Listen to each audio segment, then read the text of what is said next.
What's up, guys? Welcome back to the channel. And I know it's been like a month since I posted a last daily vlog video. This coronavirus is like, dude, it's affecting everyone. I've mostly just been staying inside my house. I kind of limit me going to, like, you know, the auto parts store.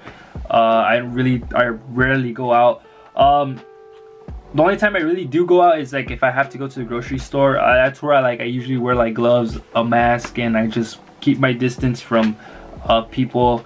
And I also have I always carry like a bottle of hand sanitizer with me at all times. So yeah, this sucks. Like I really feel bad for the people that are not working and they actually rely on their job in order for them to pay for like their necessities or their bills and stuff like that.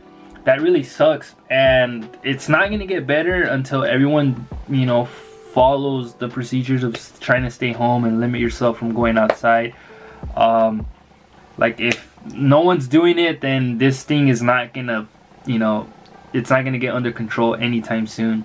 Right now, what I'm gonna focus on is the wire harness on the 240. I've been having a weird misfire. It only happens when the car is like really warm, so I'm pretty sure it's probably a bad ground, or maybe a spark plug just died. I do have extra spark plugs with me. I bought them at Rock Auto. Again, I'm trying to limit myself going to like the auto parts store or whatever, so I just ended up buying them online. They showed up like 2 days ago, so they're here.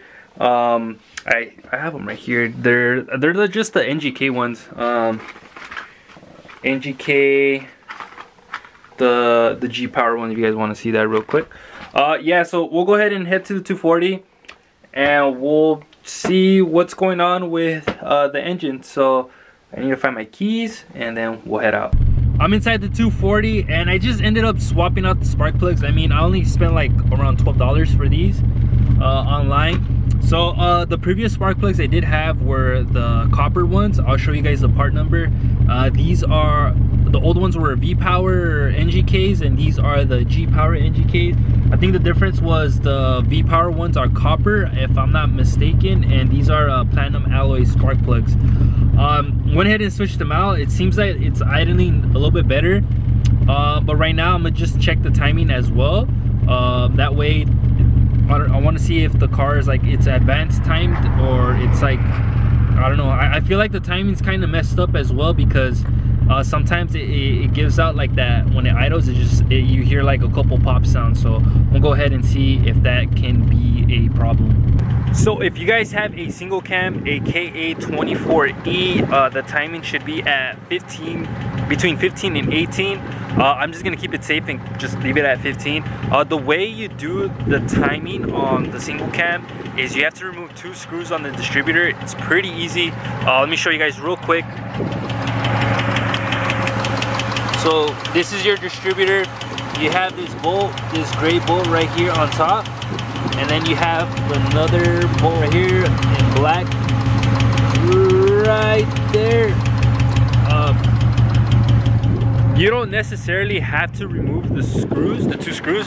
You can just loosen them up, and then from there you can just play around with the timing. You guys do need a timing gun, so I have mine in the floor right here. And you're gonna set the timing at 0. I already have it set at 0. And you're just gonna check the timing and see if it's, you know, if it's not at 15 or if it's like at 10 or 5. There's usually marks on the pulley. First mark is -5, second is 0, third, fourth, fifth, it goes by 5, so it'll be 5, 10, 15, and then 20. So you kind of want to put it to the second to last mark, which would be 15. So let me set up my timing gun and I'll show you guys. Timing gun's easy to set up. Of course, you have your clip. You're gonna put it on the first spark plug. Then you have your power, ground, and then you want to set your timing gun at 0. So I have it at 0. So I'm gonna go ahead and zoom in real quick to the pulley. That way you guys can see what marks I'm talking about.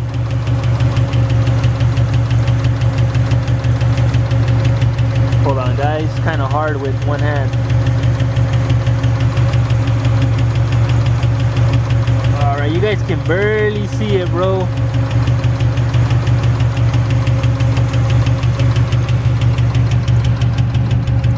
Loving this OEM shift knob, pretty sick. So these are the spark plugs, these are the G-Power. If you guys want the part number, here's the part number. You guys can pause the video or take a screenshot if you guys are watching in mobile. Again, I had the V-Power spark plugs, so those are copper. And I'm gonna go ahead and put my seatbelt on real quick. Make sure your boy's strapped. Let me grab this right here. Oh yeah, I left my tools right here if you guys notice. Yeah, so we'll go ahead and go for a drive. All right, here we go. First gear, players. Oh man, am I zoomed in? Nah, we're good. So go ahead and first gear, making sure I got no cars around me. We're good. We're just gonna go for a little cruise.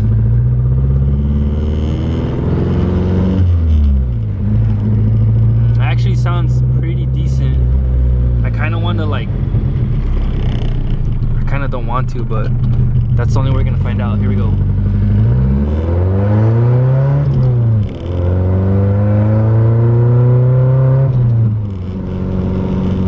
Okay, that does sound a lot better, and it does. If I were to put my foot on the gas a little bit more, yeah, you guys can. It does have power, so. Not bad, not bad. So of course, when you're cruising, especially like if you do have a misfire, you won't notice it until like you actually put your foot on the gas and the car takes off. Then you'll hear the car sputter, or something will happen. Like you'll hear a symptom of the car sputtering or bogging or whatever.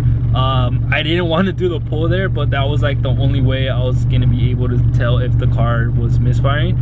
So far it does sound good. And my temp's at 179 to like 185, so that's good. I'm gonna go ahead and head back because the car does seem like it's running cherry now. I'm gonna go ahead and show you guys the previous spark plugs as well. The G-Power and the V-Power are different depending on the tip of the spark plug. I do believe the V-Power, the tip of the spark plug, it's like flat, and the G-Power ones have like a little point. They're like a little pointy and stuff. So that's the major difference between those two spark plugs. And of course, these are platinum alloy, and the other ones are copper. So maybe my car likes, I don't know, platinum spark plugs. Again, I don't have emissions on the car, so that could probably be a big factor why the car was sputtering.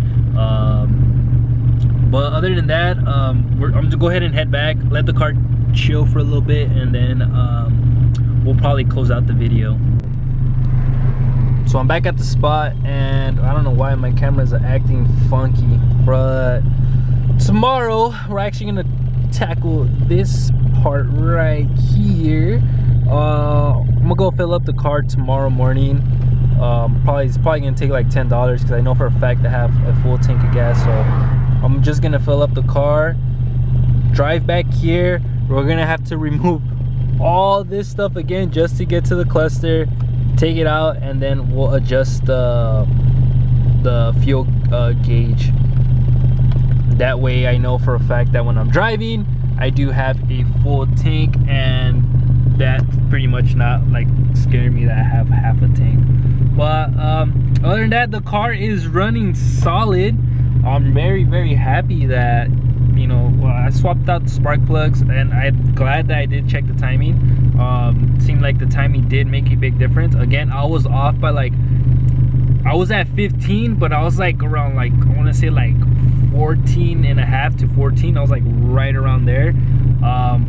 Earlier you guys would be able to hear, I didn't record it because my freaking battery for my camera died, but when you would turn on the car, you can hear it like it will idle, and then it'll go pop, and then a little bit pop, pop, pop, and kind of sounded like a freaking Subaru, if you want to put it that way. But no problems whatsoever.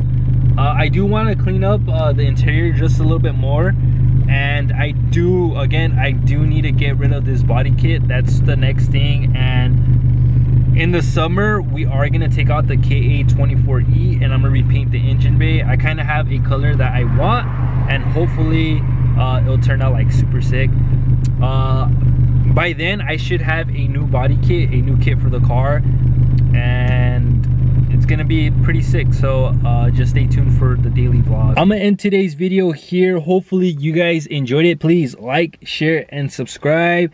And if you guys have any questions, go ahead and comment down below. I'm more than happy to help you guys. If you guys have any questions with your guys' car or anything else, leave a comment down below. Let's try to blast 10 likes on this video, guys, because this helps the channel so much when you guys like the video. Like, dude, if we can hit 10 likes, I'll be so happy. Like, you guys are the reason why I want to keep doing these daily vlogs and stuff like that. But again, I need to see that people are watching it, so hopefully we can hit 10 likes on this video. So on the next video, game plan is pretty much we're gonna go fill up the car, come back to my house, take the entire plastic trim from my dash in order to get to the cluster, take out the cluster, open the cluster, and then calibrate my fuel gauge or the needle where it's supposed to be. Because when I did take out the cluster and fix my speedometer, I accidentally moved my fuel needle to E by accident, thinking if I would have just put my car back to the on position, it's gonna go back to where it was supposed to go, which wasn't the case. So I messed up the calibration of that, but that's gonna be in the next video. But like always, I'll see you guys on the next daily vlog. And again, before I leave, make sure you guys hit that notification bell. All right guys, later. I forgot to show you guys the V-Power spark plug. Dude, how am I supposed to close out this video? But if you guys want the part number for the V-Power one, it's a ZFR5E11. That's the part number for the V-Power spark plug. These are the copper plugs, and if you guys remember how I mentioned, the tip of the spark plug, it's flat, and it's not like the G-Power ones where it's like it's pointed. So yeah, if you guys can actually buy this at your local auto parts store or wherever you guys want to get it. All right guys, later.